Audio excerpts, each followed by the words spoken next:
Shalom dan selamat malam untuk saudara pendengar saudara rohani yang dikasihi Tuhan Yesus Kristus. Selamat datang di renungan rohani malam hari ini. Saya berdoa agar saudara sehat selalu, semoga Roh Kudus hadir di tengah kita saat ini. Jika saudara ada yang sedang sakit, marilah kita sama-sama berdoa untuk kesembuhan saudara dan pemulihan keadaan saudara. Kita harus berharap dan tidak berhenti berpengharapan kepada Tuhan. Sebelum kita mulai renungan malam ini, marilah kita bersama-sama berdoa.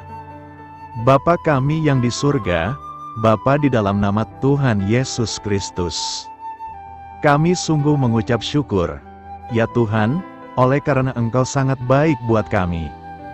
Engkau ada bersama kami dan menopang hidup kami di siang hari dan di malam hari. Engkau ada bersama-sama dan menyertai kami. Tuhan, kami memuji dan bersyukur kepadamu pada malam hari ini kami masih bisa berkumpul di rumah kami yang kecil ini. Tuhan, saat ini kami hendak mendengarkan firman-Mu. Berilah pengetahuan dan bimbinglah hamba-Mu ini, agar apa yang Engkau firmankan dapat bekerja sesuai kehendak-Mu, buat kami jemaat-Mu. Bukalah hati dan pikiran kami untuk mendengar dan menerima firman-Mu. Kiranya firman-Mu ini dapat menjadi berkat bagi kami. Berbicaralah, Tuhan, kami sudah siap menerima firman-Mu. Di dalam nama Tuhan Yesus Kristus kami berdoa dan mengucap syukur. Amin.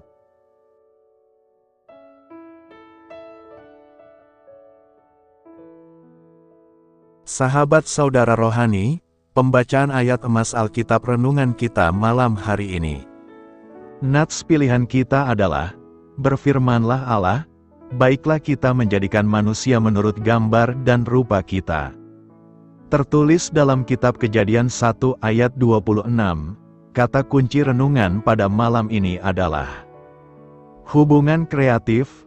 Dan bacaan kita pada malam ini terambil dari kitab Kejadian 2 ayat 7 sampai dengan ayat 8 dan ayat 15 sampai dengan 22.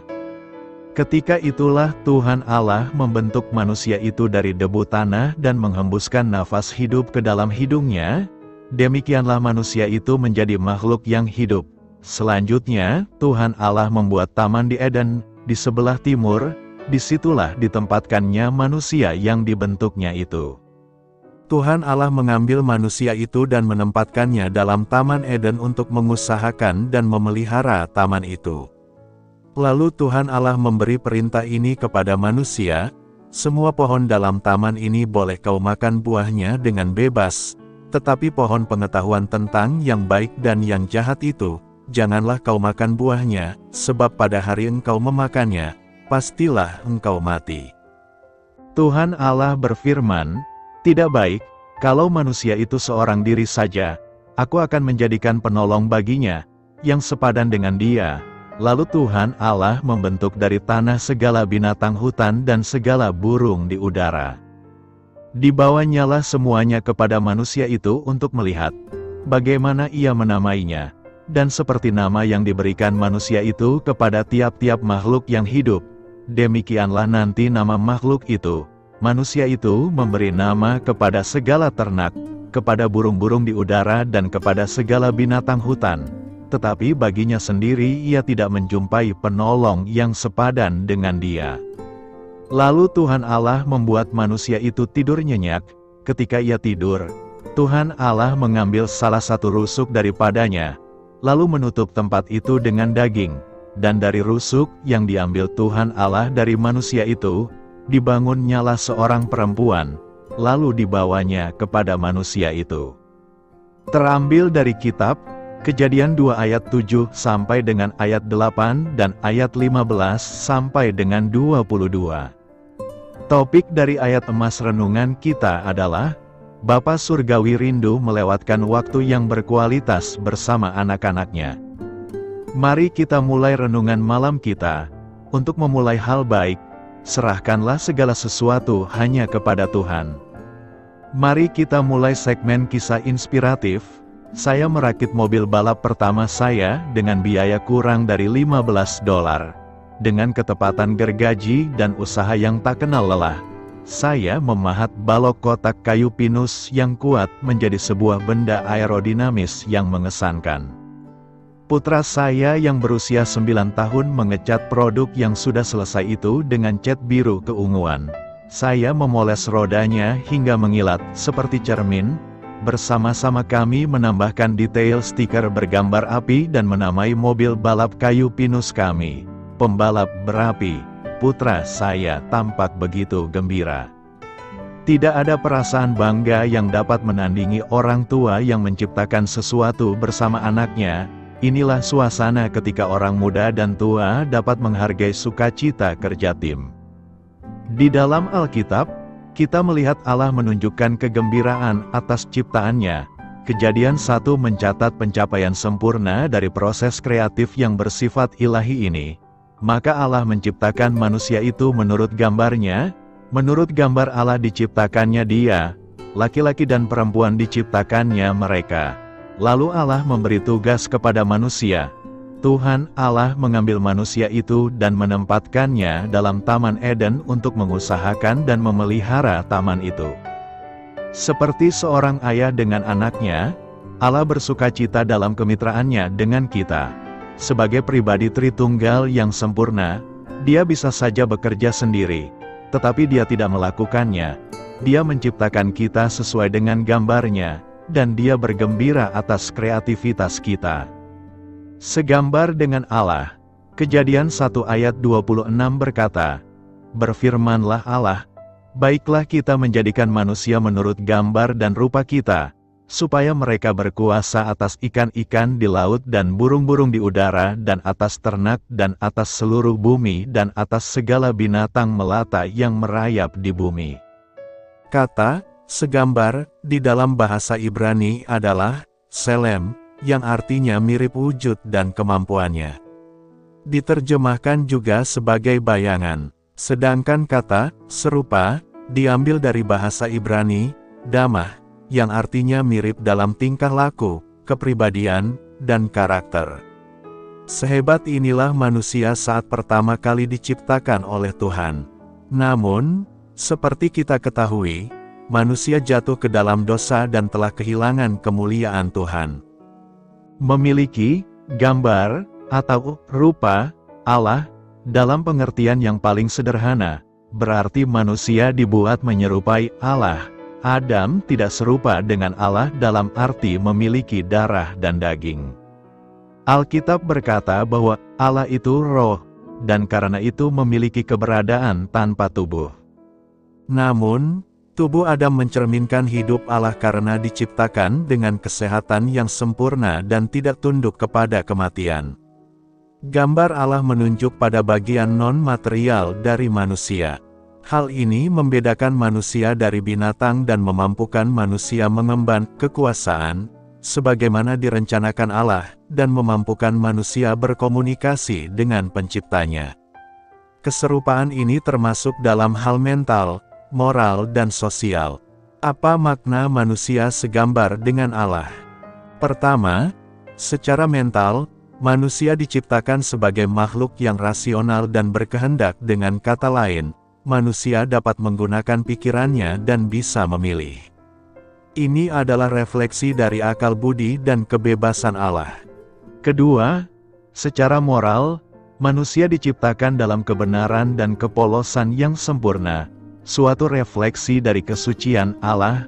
Allah melihat semua yang diciptakannya termasuk manusia dan mengatakan, "Sangat baik." Hati nurani kita atau kompas moral, itu sisa dari keadaan yang asli itu. Ketika seseorang menaati hukum, berbalik dari kejahatan, memuji kelakuan baik, atau merasa bersalah, orang itu meneguhkan fakta bahwa ia diciptakan menurut gambar Allah. Ketiga, secara sosial, manusia diciptakan untuk bersekutu. Hal ini mencerminkan ketritunggalan Allah dan kasih-Nya. Di Taman Eden, relasi manusia yang terutama itu dengan Allah, dan Allah menciptakan perempuan pertama karena tidak baik kalau manusia itu seorang diri saja. Setiap kali seseorang menikah, berteman, memeluk anak kecil, mengikuti kebaktian, dia menyatakan bahwa ia diciptakan menurut gambar Allah. Karena diciptakan menurut gambar Allah, Adam memiliki kebebasan untuk memilih. Meskipun dia diberikan pribadi yang suci, Adam memilih berdosa dan memberontak melawan penciptanya. Dengan berbuat demikian, dia mencemarkan gambar Allah yang ada dalam dirinya, dan mewariskan keserupaan yang rusak itu pada semua keturunannya, termasuk kita. Saat ini, kita masih memiliki gambar Allah, namun harus menanggung bekas-bekas dosa. Secara mental, moral, sosial dan fisik, kita memperlihatkan efek-efek dari dosa. Kabar baiknya, ketika Allah menebus seseorang, Dia mulai memulihkan gambar Allah yang asli itu, menciptakan manusia baru, yang telah diciptakan menurut kehendak Allah di dalam kebenaran dan kekudusan yang sesungguhnya. Karena itu, banggalah menjadi segambar dan serupa dengan Allah, sebab di dalam diri kita ada Allah yang akan memberkati kita. Tuhan membentuk manusia dari debu tanah, Kejadian 2 ayat 7 berkata, "Kemudian Tuhan Allah membentuk manusia itu dari debu tanah, dan menghembuskan nafas hidup ke dalam hidungnya, demikianlah manusia itu menjadi makhluk yang hidup." Tuhan Allah membentuk manusia itu dari debu tanah, kemudian menghembuskan nafas hidup ke dalam hidungnya, sehingga manusia itu menjadi makhluk yang hidup. Ayat ini menggambarkan bagaimana Allah menciptakan manusia secara khusus dan memberikan kehidupan kepadanya. Ini adalah salah satu bagian penting dalam narasi penciptaan manusia dalam kitab Kejadian. Pernyataan tersebut memiliki beberapa makna yang bisa dipahami dari konteks teks tersebut, yakni: pertama, asal-usul manusia. Pernyataan tersebut menggambarkan bagaimana manusia pertama kali diciptakan oleh Allah. Manusia dibentuk secara khusus oleh Tuhan Allah dari debu tanah. Ini menunjukkan bahwa manusia memiliki asal-usul yang unik dan spesial, yang berbeda dari ciptaan lainnya. Kedua, kehidupan yang diberikan oleh Allah. Ayat tersebut menyatakan bahwa Allah menghembuskan nafas hidup ke dalam hidung manusia yang baru terbentuk. Tindakan ini menunjukkan bahwa Allah adalah sumber kehidupan dan memberikan kehidupan kepada manusia. Manusia tidak hanya menjadi makhluk hidup secara fisik, tetapi juga memiliki nafas kehidupan yang diberikan langsung oleh Allah. Ketiga, ketergantungan manusia pada Allah. Pernyataan ini juga menekankan ketergantungan manusia pada Allah. Manusia tidak hanya sekadar produk alam atau evolusi, tetapi ada campur tangan ilahi dalam penciptaannya. Manusia memiliki hubungan khusus dengan Allah sebagai pencipta yang memberikan kehidupan dan mengatur takdirnya. Kehidupan sebagai anugerah, ungkapan, demikianlah manusia itu menjadi makhluk yang hidup, menggambarkan bahwa kehidupan manusia adalah anugerah dari Allah. Manusia tidak dapat menciptakan dirinya sendiri atau menghidupi dirinya sendiri. Kehidupan adalah sesuatu yang diberikan oleh Allah dan merupakan karunia-Nya kepada manusia. Pernyataan ini juga memberikan dasar bagi pandangan Kristen dan Yahudi tentang martabat manusia dan tanggung jawab moralnya.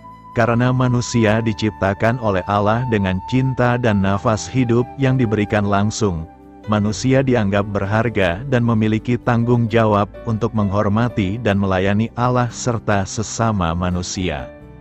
Ada beberapa hal yang perlu direnungkan dari nas hari ini, yakni: pertama, kehadiran Tuhan dalam penciptaan manusia.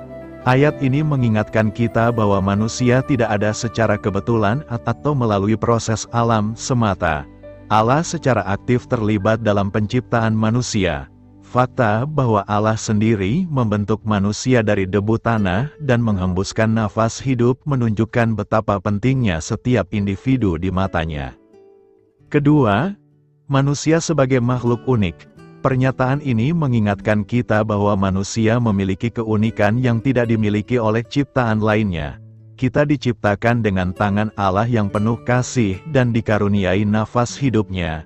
Kehadiran nafas hidup ini menunjukkan bahwa kita adalah makhluk yang hidup dan bernyawa, berbeda dengan objek-objek mati di alam semesta. Hal ini mengingatkan kita akan martabat dan nilai luar biasa yang dimiliki oleh setiap individu manusia. Ketiga, tanggung jawab manusia terhadap Allah. Karena kita diciptakan oleh Allah, kita juga memiliki tanggung jawab moral dan hubungan dengannya. Kehadiran Allah sebagai pencipta mengingatkan kita bahwa kita seharusnya hidup dalam ketaatan dan penghormatan terhadapnya. Kita harus mengakui bahwa hidup kita adalah anugerah darinya dan hidup sesuai dengan kehendaknya. Keempat, kehidupan sebagai karunia. Ayat ini mengajarkan kita untuk menghargai dan merayakan kehidupan yang telah kita terima. Kehidupan adalah hadiah Allah yang berharga dan berarti. Pernyataan ini dapat mengilhami kita untuk hidup dengan rasa syukur, memanfaatkan setiap momen dan kesempatan yang diberikan kepada kita. Karena itu, nas hari ini mengingatkan kita tentang hubungan intim antara Allah dan manusia, martabat dan keunikan kita sebagai makhluknya, serta tanggung jawab dan rasa syukur yang seharusnya kita miliki sebagai manusia. Apa maksudnya tidak baik kalau manusia seorang diri saja? Kejadian 1 ayat 27 menceritakan bahwa Tuhan menciptakan manusia dengan gender biner yaitu laki-laki dan perempuan. Di akhir minggu penciptaan, Tuhan menyatakan bahwa seluruh ciptaannya sangat baik.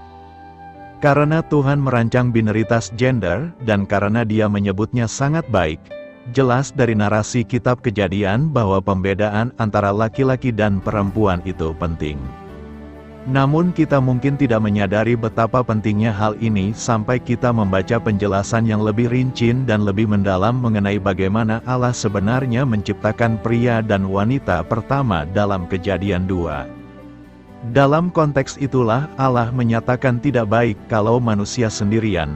Ini adalah pertama kalinya ada sesuatu yang dikatakan tidak baik. Hal buruk pertama yang pernah tercatat adalah wanita itu belum muncul. Hal ini menunjukkan betapa pentingnya peran wanita dalam rancangan Tuhan. Apa maksudnya tidak baik kalau manusia seorang diri saja? Kejadian 1 ayat 27 menceritakan bahwa Tuhan menciptakan manusia dengan gender biner yaitu laki-laki dan perempuan. Di akhir minggu penciptaan, Tuhan menyatakan bahwa seluruh ciptaannya sangat baik. Karena Tuhan merancang bineritas gender dan karena Dia menyebutnya sangat baik, jelas dari narasi kitab Kejadian bahwa pembedaan antara laki-laki dan perempuan itu penting. Namun kita mungkin tidak menyadari betapa pentingnya hal ini sampai kita membaca penjelasan yang lebih rinci dan lebih mendalam mengenai bagaimana Allah sebenarnya menciptakan pria dan wanita pertama dalam Kejadian 2. Dalam konteks itulah Allah menyatakan tidak baik kalau manusia sendirian. Ini adalah pertama kalinya ada sesuatu yang dikatakan tidak baik. Hal buruk pertama yang pernah tercatat adalah wanita itu belum muncul. Hal ini menunjukkan betapa pentingnya peran wanita dalam rancangan Tuhan. Kejadian 2 ayat 7 menggambarkan bagaimana Allah membentuk Adam dari debu tanah dan menghembuskan nafas kehidupan ke dalam Adam, sehingga Adam hidup. Setelah Adam diciptakan, Tuhan menempatkannya di Taman Eden yang subur. Tuhan telah merancang agar Adam akan mengolah dan merawat taman. Sampai saat ini, Adam masih satu-satunya manusia yang ada, dan karya penciptaan Tuhan belumlah selesai. Tuhan mengakui ketidaklengkapan pekerjaan ini walaupun Dia hanya menciptakan satu hal. Kekurangan yang tersisa sangatlah besar. Tuhan menyatakan bahwa tidak baik jika manusia itu sendirian. Sebelumnya, Tuhan telah menyatakan bahwa Dia akan menciptakan umat manusia dan mereka akan memerintah atas makhluk-makhluknya yang lain. Tuhan menggunakan kata ganti jamak artinya mereka, yang berarti bahwa akan ada lebih dari satu manusia saja. Dalam rancangan yang Tuhan rencanakan, satu orang tidak dapat melakukan pekerjaan itu. Setelah penciptaan Adam, Tuhan menyatakan bahwa Adam tidaklah cukup. Tidaklah baik itu tidak memenuhi rancangannya jika Adam sendirian. Dalam Kejadian 1 ayat 27 berkata, ketika Tuhan menciptakan manusia, Dia menciptakan mereka menjadi laki-laki dan perempuan. Di tengah-tengah proyek itu, pada hari ke-6, Tuhan mencatat bahwa pekerjaan itu belum selesai, dan apa yang perlu diselesaikan untuk memastikan pekerjaan itu baik adalah Tuhan menciptakan lawan yang dapat membantu Adam memenuhi maksud Tuhan bagi umat manusia. Seorang pria tidak bisa melakukan itu sendirian. Namun sebelum Tuhan memenuhi kebutuhan Adam akan pasangannya yang perempuan, Dia menunjukkan kepada Adam bahwa setiap jenis hewan mempunyai pasangannya sendiri, ada laki-laki dan perempuan di dunia binatang juga. Jadi Tuhan menidurkan Adam dan melakukan semacam operasi, menghilangkan salah satu tulang rusuknya, tapi sampai saat itu Adam masih sendirian. Narasi dalam kitab Kejadian tidak memberitahu kita mengapa Allah menunjukkan kelemahan kepada Adam sebelum menyelesaikannya.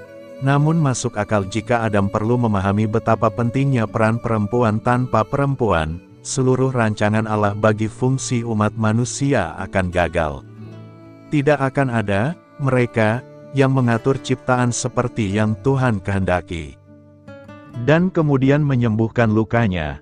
Dari tulang rusuk itulah Allah membentuk perempuan pertama. Ketika Tuhan mempertemukannya dengan Adam, Adam menyadari betapa berharganya dia mungkin karena dia pertama kali diperlihatkan bahwa dia sendirian. Adam memahami bahwa perempuan itu berasal dari dirinya, dan bahwa mereka dipersatukan secara unik. Meskipun nilainya sama, keduanya berbeda dalam desain. Tuhan telah menyelesaikan karya penciptaannya, dengan perempuan sebagai sapuan kuas terakhir, dan unsur fundamental gender, seksualitas, dan pernikahan pun dimulai. Tuhan telah merancang pria dan wanita untuk menjadi setara namun sangat berbeda. Dalam arti tertentu keduanya bertentangan, dan keduanya dibutuhkan untuk menggenapi rancangannya. Narasi dalam kitab Kejadian tentang asal-usul pria dan wanita secara historis akurat menurut para penulis Alkitab lainnya. Misalnya, Paulus membahas Adam dan Hawa secara ekstensif dan dampaknya terhadap mereka yang datang setelah mereka dalam ayat-ayat seperti Roma 5 dan 1 Timotius 2. Namun belakangan ini, historisitas dan implikasi desain dari Minggu Penciptaan semakin dipertanyakan. Ketika masyarakat semakin tidak mengakui Tuhan sebagai pencipta mereka, mereka juga semakin tidak mengakui rancangan Sang Perancang. Salah satu akibat dari kepergian tersebut adalah meningkatnya kebingungan gender. Karena kita semakin tidak akrab dengan asal-usul dan rancangan kita bisa melupakan identitas kita dan berusaha menentukan jalan kita sendiri daripada memenuhi rancangannya bagi kita. Walaupun kemandirian dari Tuhan seperti itu mungkin terdengar menarik dalam beberapa hal, namun dalam mengejar kemandirian dari pencipta kita dan rancangannya, kita bisa kehilangan pandangan sepenuhnya tentang siapakah Dia yang menjadikan kita dan apa yang Dia kehendaki untuk kita lakukan. Jauh lebih baik jika kita mengenali keindahan ciptaannya dan mewujudkan rancangannya bagi kita mengejar kepuasan dalam menjadi diri kita sebagaimana Dia menciptakan kita dan menerima rancangannya. Beritakanlah Injil kepada segala makhluk, hormatilah semua orang. Selamat beristirahat malam dalam kasih setia Tuhan. Doa saya menyertai saudara sekalian. Mari bertumbuh dalam iman bersama saudara rohani. Saya memberkati Anda, agar sewaktu Anda mencarinya dari Dia, Bapa Surgawi Anda akan memberikan bagi Anda roti harian Anda. Dalam nama Yesus Kristus, Tuhan yang berkuasa atas alam semesta dan menuntun kita kepada iman yang menyelamatkan. Tuhan Yesus menyertai senantiasa. Terima kasih sudah berkenan mendengarkan renungan malam saudara rohani. Tuhan memberkati. Amin.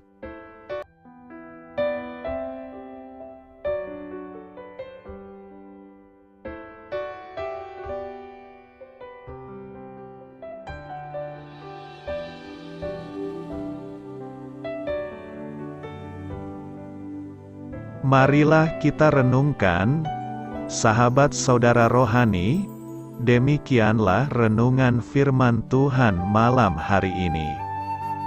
Semoga menjadi berkat di dalam hidup kita dan menjadikan kita pribadi yang lebih baik. Sebelum kita beristirahat pada malam hari ini, marilah kita berdoa. Bapa kami yang di surga, Bapa di dalam nama Tuhan Yesus Kristus, kami sungguh mengucap syukur, ya Tuhan, oleh karena Engkau sangat baik buat kami. Engkau ada bersama kami dan menopang hidup kami di siang hari dan di malam hari. Engkau ada bersama-sama dan menyertai kami, ya Tuhan Yesus. Kami mengucap syukur untuk firman-Mu, ya Tuhan, yang memberikan kami kekuatan dan menyadarkan kami bahwa kami tidak perlu takut dengan gelap dan malam. Sebab Tuhan, Engkau ada bersama kami. Engkau melindungi kami dan menjadi perisai bagi kami hamba-Mu berdoa saat ini. Tuhan, untuk setiap pendengar renungan ini yang mengalami ketakutan, kecemasan, kegelisahan, pada situasi gelap dan malam hari di dalam nama Tuhan Yesus Kristus. Kuasa Tuhan melepaskan mereka dari segala ikatan roh-roh ketakutan yang mengikat mereka saat ini. Tuhan melepaskan setiap anak-anak-Mu dari segala rasa takut dan kecemasan. Di dalam nama Tuhan Yesus segala kuasa-kuasa roh jahat, kuasa setan iblis yang mengganggu anak-anak-Mu, ya Tuhan, tolong hancurkan dan halaukan dengan kuasa-Mu. Dalam nama Tuhan Yesus Kristus, berkati setiap kami anak-anak-Mu, ya Tuhan, dan lindungilah kami. Kami aman di dalam Engkau. Ya Tuhan, penuhilah setiap hati kami dengan keberanian, damai sejahtera, dan sukacita serta ketenangan yang dari Tuhan. Berkati kami di malam hari ini, saat kami tidur dan beristirahat. Kuasa-Mu, ya Tuhan, menaungi setiap kami, memberkati dan melindungi kami. Bangunkanlah kami kembali besok pagi dengan kekuatan yang baru, tubuh yang sehat diberkati Tuhan, dan berkat-berkat yang baru Tuhan sediakan bagi kami. Terima kasih, ya Tuhan, kami sungguh mengucap syukur untuk firman-Mu yang menguatkan kami. Dalam nama Tuhan Yesus Kristus Juru Selamat kami, Bapa kami yang baik, kami mengucap syukur dan berdoa haleluya. Amin. Biarlah firman Tuhan menjadi pengingat untuk kita semua, bahwa tuntunan dari Roh Kudus akan selalu memberi jalan keluar bagi setiap permasalahan hidup kita, dan memberi kedamaian di hati kita. Amin. Sampai jumpa di renungan malam saudara rohani berikutnya.